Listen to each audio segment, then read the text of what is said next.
Hey guys, in this video I'm going to show you how to use the Web3 wallet for Binance. So I'll open up the Binance app right now, and then all you want to do is come here at the bottom right, click on assets, and here at the top right you'll see wallet. You're going to click on this.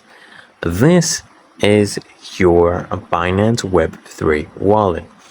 Now, you can go ahead and add funds by just clicking on add funds right here. And you can go ahead and do this from various ways. You can buy with card, Apple Pay, Google Pay. You can also receive tokens via an address or from the Binance exchange. So you can go ahead and get it from here, right? So you can use your spot and funding account and use that as well. So I have about $5 here. You can also come here and earn, right? You can invest in the simple yield, and then you can come here and see the history as well, right? Where, transactions are happening from your wallet.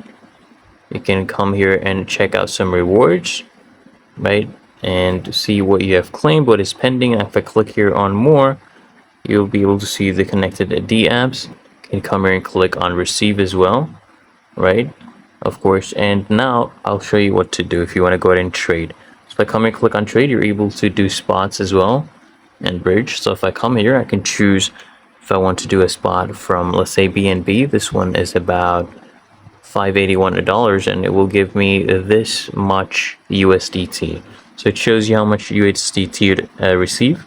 The route shows you the duration it will take for you to do the swap. Then if you had enough balance, you could come here and just click on a swap, and the swap would go through, right?